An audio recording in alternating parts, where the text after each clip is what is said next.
दोस्तों एक बार फिर से हम आपके लिए NEET PG form fill up 2026 apply online process की अपडेट लेके आ चुके हैं।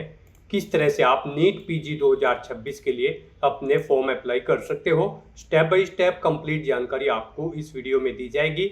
लास्ट डेट की अपडेट है, अंतिम मौका है, केवल 2 दिन शेष रह गए हैं। आप जल्द से जल्द अपना फॉर्म अप्लाई कर ले।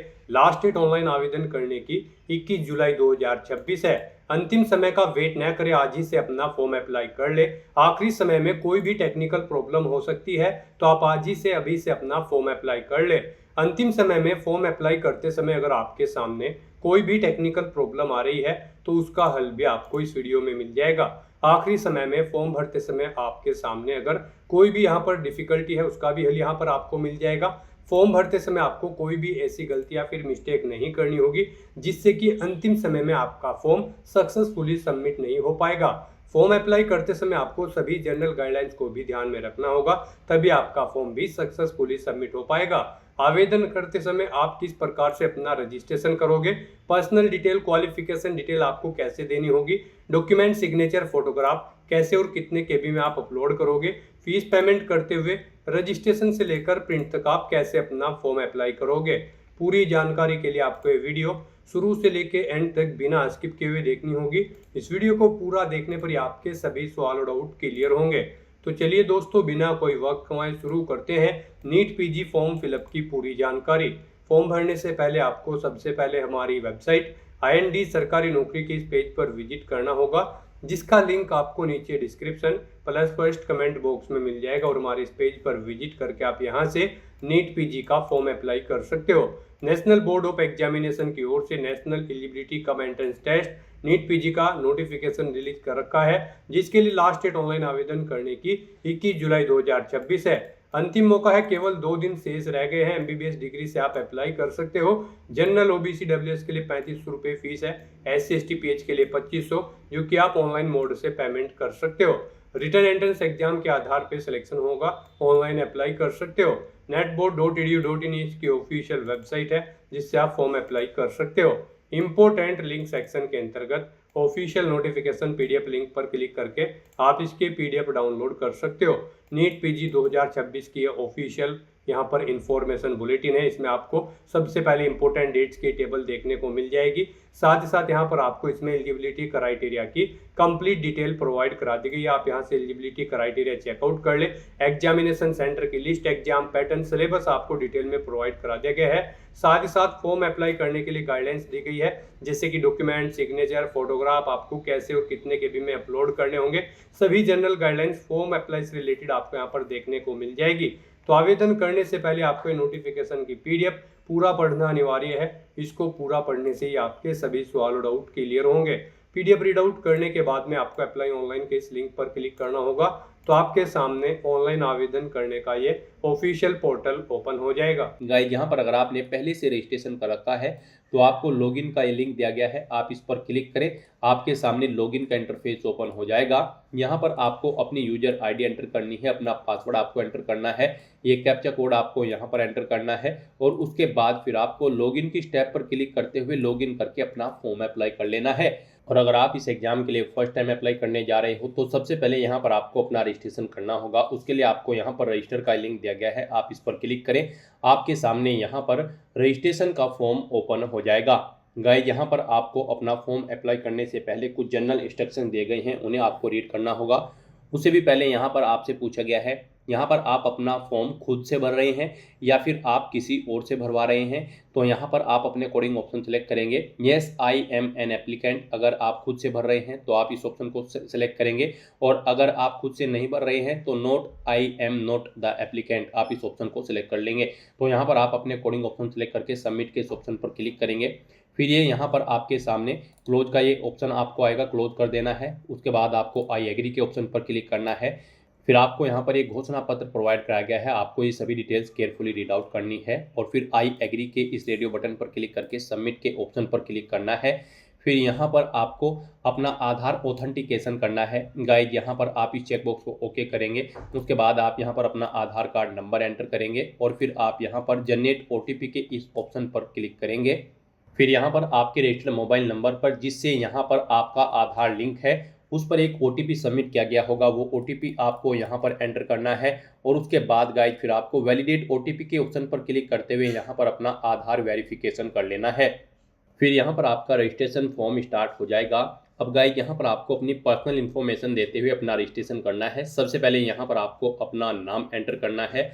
आपको अपने नाम से पहले मिस्टर, मिसिज या फिर श्री, श्रीमती नहीं लगाना है। फिर यहाँ पर आपको अपना नाम एक बार फिर से री एंटर करके उसे कंफर्म कर लेना है। उसके बाद यहाँ पर आपको अपनी डेट ऑफ बर्थ सेलेक्ट करनी है। फिर यहाँ पर आपको अपना जेंडर सेलेक्ट करना है, अपनी नेशनलिटी आपको सेलेक्ट कर लेनी है, अपना मोबाइल नंबर यहाँ पर आपको एंटर करना है। कोई अल्टरनेट मोबाइल नंबर है तो वो यहाँ पर आप एंटर कर सकते हैं। फिर यहाँ पर आपको अपनी ईमेल आईडी एंटर करनी है, उसे भी री एंटर करके कंफर्म कर लेना है। और उसके बाद गाइज फिर आपको यहाँ पर जनरेट OTP के इस ऑप्शन पर क्लिक करना है।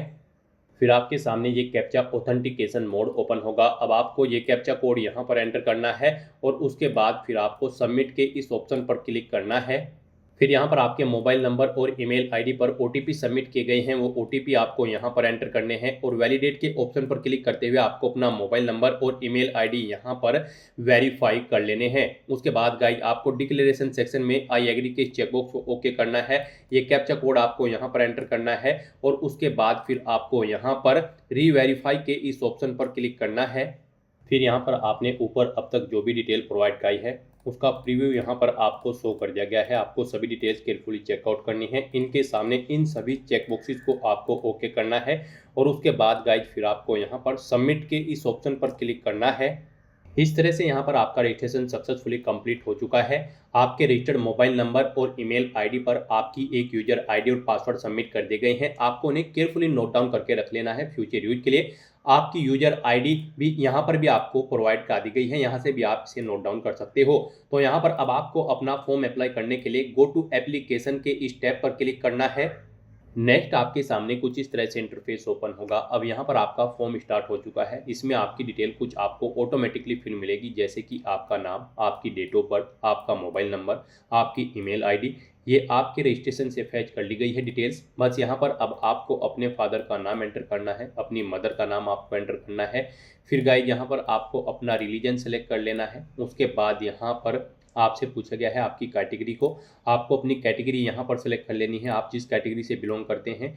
फिर यहाँ पर आपसे पूछा गया है कि क्या आप economically weaker section EWS category से बिलोंग करते हैं। अगर करते हैं तो आप यस करेंगे और फिर यहाँ पर आप नहीं करते हैं तो आप नो ऑप्शन सेलेक्ट कर लेंगे। इस तरह से यहाँ पर आपको अपनी डिटेल देनी है। फिर आपसे पूछा गया है आपका प्लेस ऑफ बर्थ, आपका जन्म कहाँ पर हुआ है, उस पैलेस का नाम यहाँ पर आपको देना है। फिर आपसे पूछा गया है कि क्या आप PWBD कैंडिडेट हैं। अगर हैं तो आप यस करेंगे और अपनी डिसेबिलिटी की डिटेल देंगे, नहीं है तो आप नो ऑप्शन सेलेक्ट कर लेंगे। उसके बाद आपसे पूछा गया है कि क्या यहाँ पर आप पोस्ट ग्रेजुएट कोर्स आपने arm forces medical services institute से किया है। अगर किया है तो यस करेंगे और फिर उस इंस्टीट्यूट का नाम सेलेक्ट कर लेंगे, नहीं किया है तो आप नो ऑप्शन सेलेक्ट कर लेंगे। उसके बाद यहाँ पर आपको आपके आधार से डिटेल फैच करके शो कर दी गई है। आप डिटेल को चेकआउट करें और फिर पेज नीचे स्क्रॉल डाउन करें। आधार से फैच की गई डिटेल को चेकआउट करने के बाद फिर यहाँ पर आपको अपनी आइडेंटिफिकेशन की डिटेल प्रोवाइड करनी है। यहाँ पर आपसे पूछा गया है कि क्या आपके पास गवर्नमेंट के द्वारा इशू कराया गया वोटर ID कार्ड है। अगर है तो आप यस करेंगे और उसका नंबर एंटर करेंगे, नहीं है तो नो आप यहाँ पर सेलेक्ट कर लेंगे। फिर आपसे पूछा गया कि क्या आपके पास पैन कार्ड है या फिर ड्राइविंग लाइसेंस है या फिर पासपोर्ट है। तो यहाँ पर इनमें से कोई एक ID आपके पास होनी जरूरी है और उसका नंबर फिर यहाँ पर आपको एंटर कर देना है। जो ID है उसे आप यस करें और उसका नंबर एंटर करें, जो नहीं है उसके सामने आप यहाँ पर नो ऑप्शन सेलेक्ट कर लें। फिर यहाँ पर आपकी बॉडी पर कहीं कोई कट या तिल का निशान है तो उस पैलेस का नाम यहाँ पर आपको देना है। 2 पैलेस के नाम देने हैं, नहीं है आपकी बॉडी पर कोई कट या तिल का निशान तो फिर आपको नो मार्क एंटर कर देना है। उसके बाद गाइड आपको इस चेकबॉक्स को ओके करना है और फिर आपको यहाँ पर सेव एंड नेक्स्ट के इस ऑप्शन पर क्लिक करना है। नेक्स्ट यहाँ पर आपको अपनी कम्युनिकेशन डिटेल प्रोवाइड करनी है। गाइस यहाँ पर आपको अपना कोरोस्पोंडेंस एड्रेस एंटर करना है। आप अपना कोरोस्पोंडेंस एड्रेस यहाँ पर एंटर करें और फिर यहाँ पर उसका कोई एक प्रूफ अपलोड करें। इसमें आपका आधार कार्ड हो सकता है, आपका वोटर ID कार्ड हो सकता है, आपकी बैंक की पासबुक हो सकती है आपके एड्रेस प्रूफ के लिए। उसके लिए आपको यहाँ पर क्लिक हेयर टू अपलोड के इस ऑप्शन पर क्लिक करना है, फाइल को सेलेक्ट कर लेना है और यहाँ पर आपको अपना ये एड्रेस प्रूफ अपलोड करना है। ये आपको यहाँ पर पीडीएफ फॉर्मेट में अपलोड करना है। 1 MB से कम यहाँ पर फाइल का साइज होना चाहिए। आपको drop file share slash browse to upload के ऑप्शन पर क्लिक करते हुए फाइल को सिलेक्ट करते हुए यहाँ पर अपना एड्रेस प्रूफ अपलोड कर देना है। उसके बाद यहाँ पर आपको अपना परमानेंट एड्रेस एंटर करना है। यहाँ पर आप अपना परमानेंट एड्रेस एंटर करें और अगर आपका परमानेंट एड्रेस आपके कोरोस्पोंडेंस एड्रेस के अकॉर्डिंग सेम है तो बस आप यहाँ पर इस परमानेंट एड्रेस से मैच कोरोस्पोंडेंस एड्रेस में यस के इस रेडियो बटन पर क्लिक कर दें। ऑटोमेटिकली आपका परमानेंट एड्रेस आपके कोरोस्पोंडेंस एड्रेस के अकॉर्डिंग यहाँ पर फिल हो जाएगा। फिर यहाँ पर आपको इस चेकबॉक्स को ओके करना है और उसके बाद गाइस सेव एंड नेक्स्ट के इस ऑप्शन पर क्लिक करना है। नेक्स्ट यहाँ पर आपको अपनी एजुकेशनल क्वालिफिकेशन की डिटेल प्रोवाइड करनी है। गाइस यहाँ पर नीट पीजी 2026 एग्जाम में पार्टिसिपेट करने के लिए आपका कम से कम MBBS डिग्री पास आउट होना जरूरी है किसी वेल रिकॉग्नाइज्ड यूनिवर्सिटी या फिर इंस्टीट्यूट से। तो यहाँ पर अब आपको अपनी एकेडमिक डिटेल और MBBS की डिटेल प्रोवाइड करनी है। एकेडमिक डिटेल में यहाँ पर आपसे पूछा गया है आपने अपनी 10वीं क्लास किस स्टेट से पास आउट की है, वो स्टेट यहाँ पर आप सिलेक्ट करें। 12वीं क्लास आपने किस स्टेट से पास आउट की है, वो स्टेट आप सिलेक्ट करें। फिर यहाँ पर आपको अपनी MBBS की डिटेल प्रोवाइड करनी है। आपने यहाँ पर MBBS कहाँ से पास आउट की है, इंडिया से या फिर आउटसाइड ऑफ इंडिया किसी और कंट्री से, आप अपने अकॉर्डिंग यहाँ पर ऑप्शन सेलेक्ट करें। उसके बाद यहाँ पर आपको बताना है अगर आपने इंडिया से पास आउट की है तो आपने किस स्टेट से पास आउट की है, कौन सी सिटी से आपने पास आउट की है। सिटी सिलेक्ट करने के बाद फिर आपको बताना है यहाँ पर आपने किस यूनिवर्सिटी या फिर इंस्टीट्यूट से इसे पास आउट किया है। इस लिस्ट में अगर वो है तो यहाँ पर आप सिलेक्ट करें, नहीं है तो अदर के ऑप्शन पर क्लिक करके यहाँ पर आप उसका नाम प्रोवाइड करा दें यूनिवर्सिटी का जिससे आपने अपनी MBBS कंप्लीट की है। उसके बाद यहाँ पर आपको कॉलेज का नाम सेलेक्ट कर लेना है। इस लिस्ट में है तो वो आप सिलेक्ट कर ले, नहीं है तो अदर ऑप्शन पर क्लिक करते हुए उसका नाम यहाँ पर आप एंटर कर दे। फिर यहाँ पर आपने किस मंथ और ईयर में उसे पास आउट किया है वो यहाँ पर आपको सिलेक्ट कर लेनी है डेट। उसके बाद यहाँ पर आपको अपनी MBBS की इंटर्नशिप की डिटेल प्रोवाइड करनी है। यहाँ पर आपसे पूछा गया है कि क्या आपने अपनी इंटर्नशिप कंप्लीट कर ली है। MBBS करने के बाद अगर कर ली है तो आप यस करेंगे, नहीं की है तो आप नो ऑप्शन सेलेक्ट कर लेंगे। यहाँ पर अगर आपने कंप्लीट कर ली है तो आपको बताना होगा आपने किस कंट्री से अपनी इंटर्नशिप पास आउट की है, इंडिया या फिर किसी अन्य कंट्री से। फिर यहाँ पर आपको स्टेट सेलेक्ट करना होगा अपना, किस स्टेट से आपने उसे पास आउट किया है। सिटी बतानी होगी किस सिटी में आपने यहाँ पर अपनी इंटर्नशिप पास आउट की है।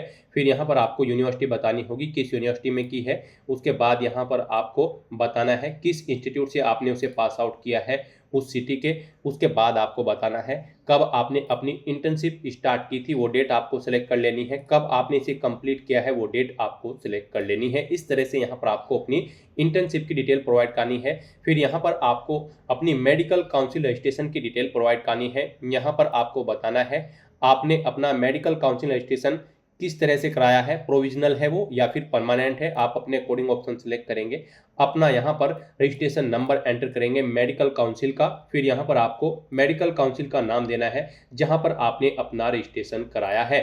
उसके बाद यहाँ पर आपको आपके MBBS एग्जामिनेशन के जो मार्क्स है उनकी डिटेल प्रोवाइड करनी है।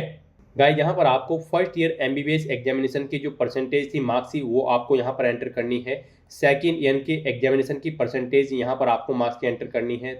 फिर यहाँ पर आपको फाइनल ईयर की जो आपकी MBBS एग्जामिनेशन की परसेंटेज थी वो यहाँ पर आपको एंटर कर देनी है। और उसके बाद यहाँ पर आपको टोटल परसेंटेज आपकी यहाँ पर एंटर कर देनी है। उसके बाद यहाँ पर आपको कुछ एडिशनल इन्फॉर्मेशन देनी है। यहाँ पर आपसे पूछा गया है कि क्या आपको कभी डिपोर्ट किया गया है या फिर रस्टिकेटेड किया गया है मेडिकल कोर्स के दौरान। अगर किया गया है तो आप येस करेंगे और फिर यहाँ पर गाइड आप उसकी डिटेल देंगे, नहीं किया गया है तो आप यहाँ पर नो ऑप्शन सेलेक्ट कर लेंगे। फिर यहाँ पर आपसे पूछा गया कि क्या आपके ऊपर कभी कोई चार्ज लगाया है, अनफेयर मीन्स NBEMS या फिर किसी अन्य एग्जामिनेशन बॉडी ने अगर लगाया है तो आप यस करेंगे, उसकी डिटेल देंगे, नहीं तो नो ऑप्शन आप सेलेक्ट कर लेंगे। फिर यहाँ पर आपसे पूछा है क्या आपने इससे पहले भी नीट पीजी में अप्लाई किया है, आपने इस एग्जाम में पार्टिसिपेट करने के लिए अप्लाई किया है। अगर किया है तो आप यस करेंगे, अपना रोल नंबर एंटर करेंगे और यहाँ पर कब आप अपेयर हुए हैं इससे पहले नीट पीजी एग्जाम में वो यहाँ पर ईयर आप सेलेक्ट कर लेंगे। और अगर आपने इससे पहले अपीयरेंस नहीं की है नीट पीजी में तो आपको यहाँ पर सिंपली नो ऑप्शन सेलेक्ट कर लेना है। उसके बाद गाइड आपको इस चेकबॉक्स को यहाँ पर ओके करते हुए सेव एंड नेक्स्ट के इस ऑप्शन पर क्लिक करना है। और गाइड यहाँ पर अगर आपने अपनी MBBS इंडिया से अलग किसी कंट्री से की होगी तो फिर यहाँ पर आपको अपनी FMG की डिटेल्स भी प्रोवाइड करानी होगी। और अगर आपने इंडिया से की है तो फिर आपको वो डिटेल प्रोवाइड नहीं करानी है। यहाँ पर जब आप बताएंगे आपने अपनी MBBS कहाँ से की है, अगर यहाँ पर आप कोई और कंट्री सेलेक्ट करते हैं तो फिर यहाँ पर आपको अपनी FMG एग्जामिनेशन की डिटेल भी प्रोवाइड करानी होगी। यहाँ पर आपको बताना होगा इसमें आपने कितने मार्क्स ऑब्टेन किए हैं, किस ईयर में आपने इसे पास आउट किया है, FMG का रोल नंबर यहाँ पर आपको एंटर करना होगा अगर आपने इंडिया से अलग कहीं और बाहर कंट्री से अपनी MBBS कंप्लीट की है। तो इस तरह से यहाँ पर आपको अपनी क्वालिफिकेशन की डिटेल प्रोवाइड करनी है और फिर यहाँ पर आपको अपनी डिटेल प्रोवाइड करते हुए सेव एंड नेक्स्ट के ऑप्शन पर क्लिक करना होगा। नेक्स्ट यहाँ पर आपको अपने नीट PG 2026 टेस्ट के लिए स्टेट सेलेक्ट करने हैं। यहाँ पर आपको आपका फर्स्ट स्टेट आपके लिए ऑटोमेटिकली फिल मिलेगा जहां से आप बिलोंग करते हैं, जो आपका यहाँ पर रेजिडेंशियल स्टेट है आपने पीछे फिल किया होगा वो यहाँ पर आपको ऑटोमेटिकली फिल मिलेगा। उसके बाद यहाँ पर आपको अपना नीट PG 2026 के लिए सेकंड स्टेट सेलेक्ट कर लेना है। इसके बाद आप किस स्टेट में एग्जाम में पार्टिसिपेट करना चाहते हैं, फिर आपको थर्ड स्टेट यहाँ पर सेलेक्ट कर लेना है। इस तरह से यहाँ पर आपको अपने टेस्ट स्टेट सेलेक्ट करने हैं। उसके बाद आपको चेकबॉक्स को ओके करना है और फिर गाइज आपको यहाँ पर सेव एंड नेक्स्ट के इस ऑप्शन पर क्लिक करना है। नेक्स्ट यहाँ पर आपको अपने डॉक्यूमेंट अपलोड करने हैं और अपना फीस पेमेंट करना है। गाइज यहाँ पर आपको अपना passport size photo, recent passport size photo upload करना है, लाइव फोटो कैप्चर करना है, अपने सिग्नेचर आपको अपलोड करने हैं, लेफ्ट थंब इंप्रेशन अपलोड करना है, आपका मेडिकल काउंसिल रजिस्ट्रेशन सर्टिफिकेट यहाँ पर आपको अपलोड करना है MBBS क्वालिफिकेशन का, और MBBS डिग्री सर्टिफिकेट यहाँ पर आपको अपलोड करना है। तो यहाँ पर इन डॉक्यूमेंट्स को अपलोड करने के लिए आपको इनके सामने क्लिक है टू अपलोड के ऑप्शन पर क्लिक करना है। फिर यहीं पर ही आपको गाइडलाइन दी गई है उस पर्टिकुलर डॉक्यूमेंट की, जो डॉक्यूमेंट यहाँ पर आप अपलोड करेंगे। जैसे कि यहाँ पर जो आप अपना पासपोर्ट साइज फोटो अपलोड करेंगे वो गाइस यहाँ पर 50 KB से 80 KB के बीच में होना चाहिए, JPG या फिर JPEG फॉर्मेट में होना चाहिए, 200 DPI उसकी होनी चाहिए, डायमेंशन उसकी 3.5 सेंटीमीटर इंटू 4.5 सेंटीमीटर होनी चाहिए। तो यहाँ पर अपना फोटो अपलोड करने के लिए आपको draw files here / browse to upload के ऑप्शन पर क्लिक करना है, फाइल को सिलेक्ट कर लेना है और अपना recent passport size colour photo यहाँ पर आपको अपलोड कर देना है। उसके बाद यहाँ पर आपको अपना लाइव फोटो कैप्चर करना है। उसके लिए आप कैप्चर फोटोग्राफ के इस लिंक पर क्लिक करेंगे और यहाँ पर आप click here to capture photo के इस ऑप्शन पर क्लिक करते हुए अपने वेब कैमरा के थ्रू अपना लाइव फोटो कैप्चर कर लेंगे। फोटो कैप्चर करते समय आपको कुछ चीज़ों का ध्यान रखना होगा। यहाँ पर सिंपल प्लेन बैकग्राउंड होना चाहिए उस स्थान पर जहाँ पर आप अपना फोटो कैप्चर कर रहे हैं, प्रॉपर वे में लाइट होनी चाहिए उस स्थान पर। यहाँ पर आपको फोटो कैप्चर करते समय अपने चेहरे पर कोई मास्क नहीं लगाना है, चेहरे पर कोई चश्मा वगैरह नहीं पहनना है, कानों में ईयरफोन्स वगैरह नहीं लगानी है। तो यहाँ पर आपको क्लिक है टू कैप्चर फोटो के ऑप्शन पर क्लिक करते हुए अपना लाइव फोटो कैप्चर कर लेना है। उसके बाद यहाँ पर आपको अपने सिग्नेचर अपलोड करने हैं। यहाँ पर आप क्लिक हियर टू अपलोड के इस ऑप्शन पर क्लिक करेंगे। सिग्नेचर आपके 50 KB से 80 KB के बीच में होने चाहिए। यहाँ पर आपको एक व्हाइट पेपर पर ब्लैक या फिर ब्लू इंक पेन से अपने सिग्नेचर करने हैं। यहाँ पर आपके सिग्नेचर की DPI 200 होनी चाहिए, JPG या फिर JPG फॉर्मेट में होने चाहिए, 1.5 इंटू 3.5 सेंटीमीटर इनकी हाइट और विड्थ होनी चाहिए। तो अपने सिग्नेचर अपलोड करने के लिए भी आपको draw files here / browse to upload के ऑप्शन पर क्लिक करना है, फाइल को सिलेक्ट कर लेना है और अपने सिग्नेचर्स को यहाँ पर आपको अपलोड कर देना है। उसके बाद आपको अपने लेफ्ट थंब इंप्रेशन अपलोड करना है। आप क्लिक हियर टू अपलोड के इस ऑप्शन पर क्लिक करें। आपके जो यहाँ पर थंब इंप्रेशन होगा उसकी डायमेंशन 1.5 इंटू 3.5 सेंटीमीटर होनी चाहिए, हाइट और विड्थ 50 KB से 80 KB के बीच में आपकी फाइल का साइज होना चाहिए, JPG या फिर JPEG फॉर्मेट में ये होनी चाहिए। आप draw files here / browse to upload के ऑप्शन पर क्लिक करें, फाइल को सिलेक्ट करें और अपना लेफ्ट थंब इंप्रेशन यहाँ पर आप अपलोड कर दें। उसके बाद ऐसे ही यहाँ पर आपको अपना medical council registration certificate MBBS qualification का अपलोड करना है। आप क्लिक हियर टू अपलोड के इस ऑप्शन पर क्लिक करेंगे। यहाँ पर आपका ये डॉक्यूमेंट 1 MB से कम होना चाहिए, PDF फॉर्मेट में होना चाहिए। आप ड्रॉ फाइल्स हियर के ऑप्शन पर क्लिक करें, फाइल को सिलेक्ट करें और अपना ये डॉक्यूमेंट यहाँ पर अपलोड कर दें। उसके बाद आपको अपना MBBS डिग्री का सर्टिफिकेट अपलोड करना है। आप क्लिक हियर टू अपलोड के ऑप्शन पर क्लिक करेंगे। यहाँ पर इस डॉक्यूमेंट का साइज भी 1 MB से कम होना चाहिए, PDF फॉर्मेट में होना चाहिए। आप ड्रॉ फाइल्स हियर के ऑप्शन पर क्लिक करें, फाइल को सिलेक्ट करें और अपना ये डॉक्यूमेंट भी यहाँ पर आप अपलोड कर दें। इस तरह से यहाँ पर आपको 1 बाय 1 करके अपने इन डॉक्यूमेंट्स को अपलोड कर देना है और फिर इनके के सामने आपको व्यू का लिंक मिलेगा, उस पर क्लिक करते हुए आपको इन्हें व्यू कर लेना है। गाइस यहाँ पर अगर आपके किसी भी डॉक्यूमेंट का साइज कम या ज़्यादा है, दी गई गाइडलाइन के अकॉर्डिंग नहीं है, तो आपको गूगल पर जाना है, इमेज रिसाइजर टाइप करना है, मल्टीपल ऑनलाइन वेबसाइट ओपन हो जाएंगी। किसी भी वेबसाइट को ओपन कर ले और वहाँ पर जिस डॉक्यूमेंट का साइज आपको दी गई गाइडलाइन के अकॉर्डिंग सेट करना है उसे अपलोड करें, उसका साइज सेट करें और वहाँ से डाउनलोड करके फिर यहाँ पर आप अपलोड कर दें। उसके बाद यहाँ पर आपको आपकी कैटेगरी के अकॉर्डिंग एप्लीकेशन फीस का अमाउंट देखने को मिल जाएगा। आपको डिक्लेरेशन सेक्शन में आना है, इन डिटेल्स को रीड आउट कर लेना है, इन चेकबॉक्सेस को ओके करना है। उसके बाद आपको ये कैप्चा कोड यहाँ पर एंटर करना है और फिर गाइस आपको यहाँ पर प्रीव्यू के ऑप्शन पर क्लिक करते हुए अपने एप्लीकेशन फॉर्म का प्रीव्यू चेकआउट कर लेना है। कहीं पर कोई मिस्टेक होगी तो आप बैक बटन पर क्लिक करके एडिट कर लेंगे और अगर सभी चीज़ें ओके होंगी तो बस यहाँ पर अब आपको सबमिट के इस ऑप्शन पर क्लिक करना होगा। नेक्स्ट आपके सामने फीस पेमेंट का ये इंटरफेस ओपन हो जाएगा। अब गाइज आपको यहाँ पर अपनी कैटेगरी के अकॉर्डिंग एप्लीकेशन फीस का अमाउंट पे करना है। गाइज यहाँ पर general OBC EWS category candidate के लिए 3500 रुपये फीस है। एससी एसटी पीडब्ल्यूबीडी कैंडिडेट के लिए यहाँ पर 2500 रुपये एप्लीकेशन फीस है। तो यहाँ पर अब आपको अपना फीस पेमेंट करना है। आप debit card, credit card, net banking या फिर यूपीआई या फिर एनईएफटी या फिर एसबीआई ब्रांच पेमेंट के माध्यम से अपना फीस पेमेंट कर सकते हो। मल्टीपल ऑप्शन यहाँ पर आपको फीस पेमेंट करने के लिए दे गए हैं। यहाँ पर आपके लिए सबसे बेस्ट और इजी ऑप्शन यूपीआई का रहेगा, तो आप यूपीआई के इस ऑप्शन पर क्लिक करें। उसके बाद यहाँ पर आपको यूपीआई क्यूआर के इस रेडियो बटन पर क्लिक करना है और फिर गाइज आपको पे नाउ के इस ऑप्शन पर क्लिक करना है। फिर आपके सामने ये क्यूआर कोड शो होगा, आप इसे अपने यूपीआई से स्कैन करें और अपना फीस पेमेंट कर दें। सक्सेसफुली फीस पेमेंट करते ही यहाँ पर आपके एप्लीकेशन फॉर्म की सभी टास्क कंप्लीट हो जाएगी। फिर आपको अपने एप्लीकेशन फॉर्म का एक हार्ड कॉपी या फिर सॉफ्ट कॉपी प्रिंट आउट ले लेना है फ्यूचर यूज के लिए, फ्यूचर रेफरेंस के लिए। तो दोस्तों ऐसे आप नीट पीजी 2026 के लिए अपने फॉर्म अप्लाई कर सकते हो बिना कोई मिस्टेक किए हुए। आज की इस वीडियो में बस इतना ही। आई होप ये वीडियो आपको पसंद आई होगी। अगर पसंद आई हो तो इसे लाइक और शेयर करें। चैनल पर नए हो तो इसे सब्सक्राइब कर लें। Thanks for watching.